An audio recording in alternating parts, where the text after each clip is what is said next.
সহজ লেসনে তোমাদের সকলকে স্বাগত। আজকে আমরা ষষ্ঠ শ্রেণীর তৃতীয় পর্যায়ক্রমিক মূল্যায়ন 2025 সালের পরিবেশ ও বিজ্ঞান বিষয়ের সম্পূর্ণ উত্তর সহ নমুনা প্রশ্নপত্র সেট 2 সম্পর্কে আলোচনা করব।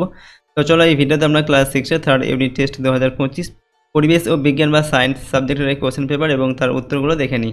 তো ফাইনাল পরীক্ষায় তোমাদের 70 নম্বরের লিখিত পরীক্ষা নেওয়া হবে এবং সময় থাকবে 2 ঘন্টা 30 মিনিট। ঠিক আছে, এই প্রশ্নোত্তরগুলো অবশ্যই তোমরা ভালোভাবে প্র্যাকটিস করে রাখবে। এগুলো তোমাদের ফাইনাল পরীক্ষার জন্য কিন্তু অত্যন্ত গুরুত্বপূর্ণ প্রশ্নোত্তর।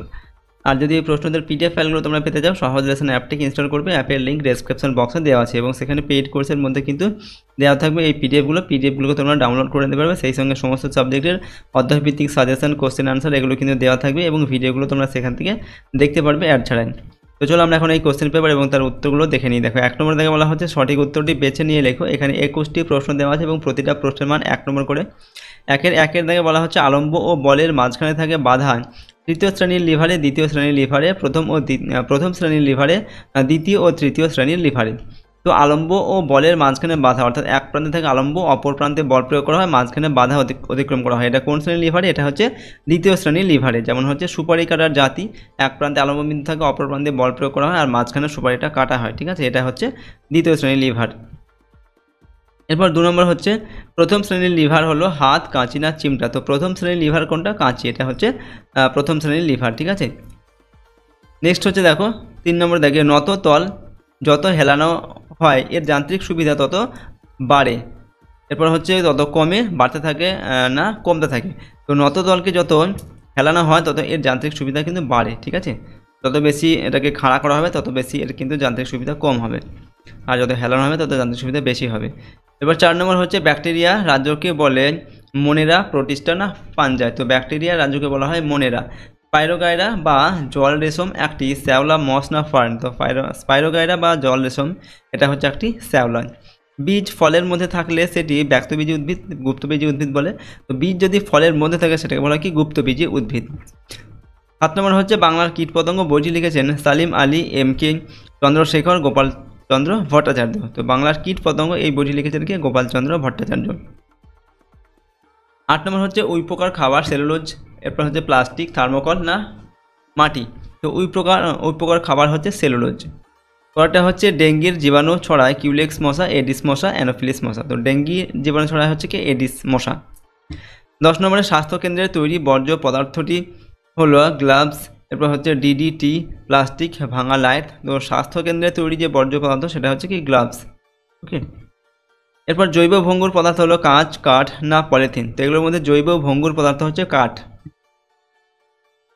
12 নম্বর থেকে সুস্থ পরিবেশের স্বার্থে প্লাস্টিক ব্যাগের জন্য জরুরি ব্যবহার কমিয়ে আনা, আবার কাজে লাগানো, পুনর্ব্যবহার না প্রত্যাখ্যান করা। তো এখানে কী উত্তর হবে? প্রত্যাখ্যান করা, অর্থাৎ প্লাস্টিক ব্যাগকে ব্যবহার না করাটাই জরুরি। এরপর কাদাগোলা জল থেকে পরিষ্কার জল পেতে যে পদ্ধতি ব্যবহৃত হয় তা হলো কেলাসন, আস্রাবণ, পরিস্রাবণ, চৌম্বক ক্ষেত্রের প্রয়োগ। তো কাদাগোলা জল থেকে পরিষ্কার জল পেতে যে পদ্ধতি ব্যবহার করা হয় সেটা হচ্ছে পরিস্রাবণ প্রক্রিয়া। জল কী মৌলিক পদার্থ দ্বারা তৈরি? হাইড্রোজেন, এরপর অক্সিজেন ও হাইড্রোজেন না কোনোটি নয়। তো জল হচ্ছে অক্সিজেন আর হাইড্রোজেন দিয়ে তৈরি। 15 নম্বর দাগের প্রশ্ন, বায়ু একটি যৌগিক পদার্থ, মৌলিক পদার্থ, মিশ্র পদার্থ। বায়ু হচ্ছে একটি মিশ্র পদার্থ। এরপর এসআইতে বলের একক নিউটন, গ্রাম, কিলোগ্রাম আর ডাইন। তো এসআই পদ্ধতিতে বলের একক নিউটন। এরপর পরের প্রশ্ন দেখো 17 নম্বর দাগে স্প্রিং তোলা যন্ত্রের দ্বারা মাপা হয় বস্তুর দৈর্ঘ্য, উচ্চতা, ভর না ভার। তো স্প্রিং তোলা যন্ত্রের সাহায্যে মাপা হয় বস্তুর ভার।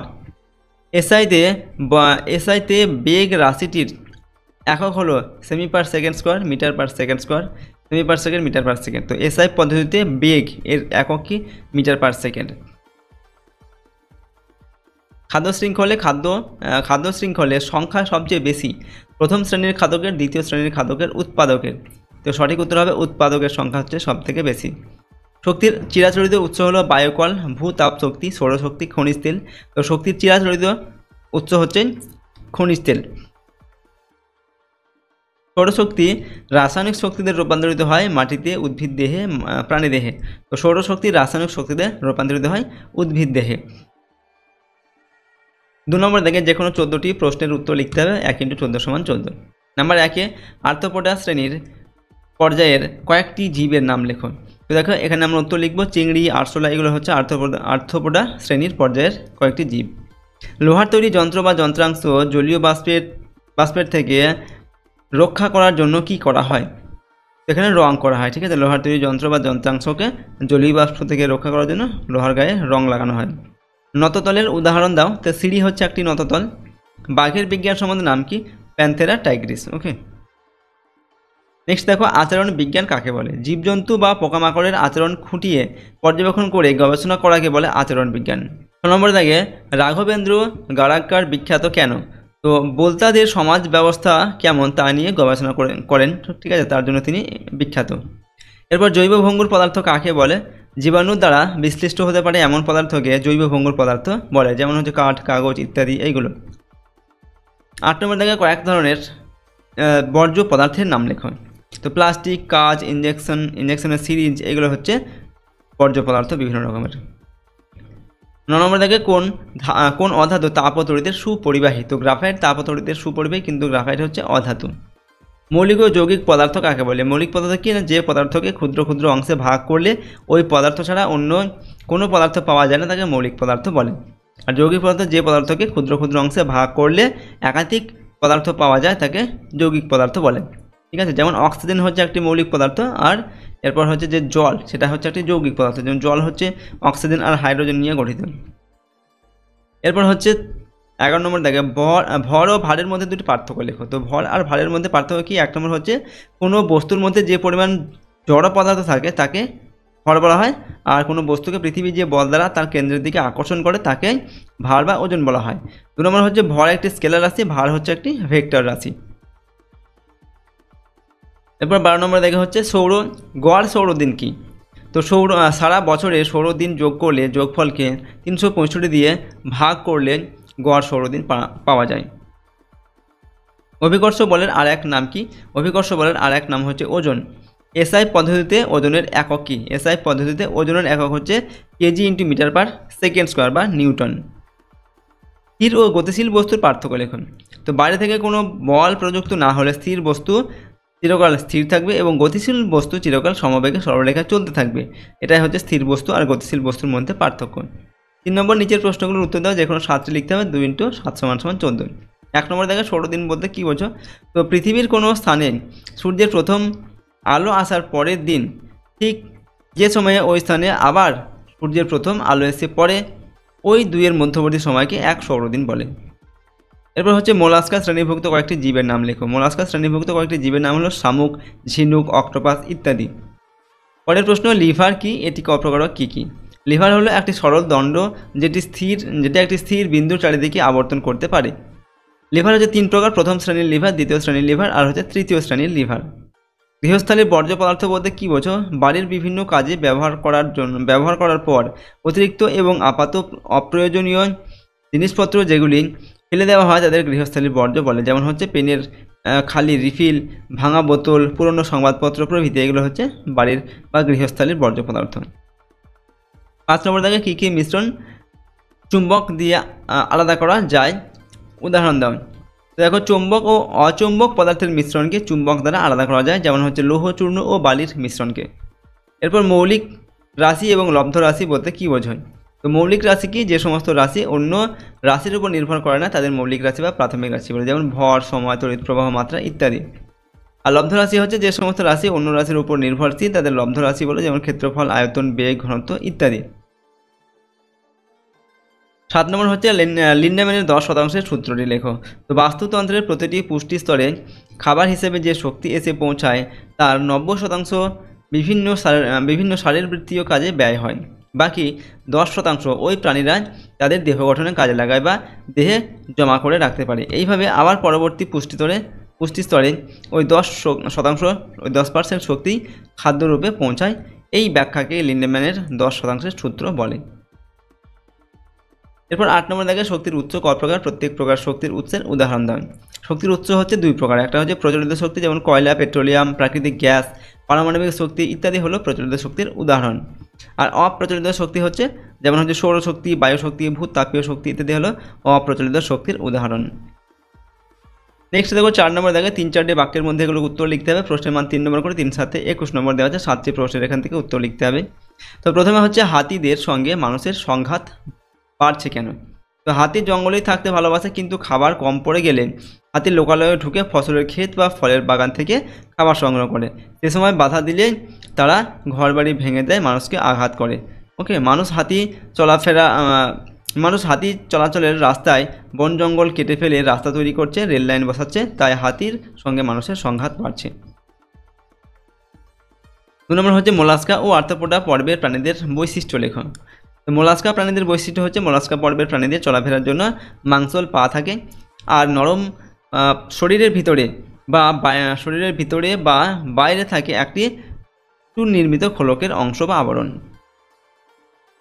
এরপর হচ্ছে আর্থ্রোপোডা প্রাণীদের বৈশিষ্ট্য। আর্থ্রোপোডা পর্বের প্রাণীদের একজোড়া সুর থাকে, পাগুলি কয়েকটি খণ্ডে বিভক্ত থাকে, আর গায়ের উপর একটি শক্ত খোলক থাকে, ওকে, বা খোলা থাকে আর কি।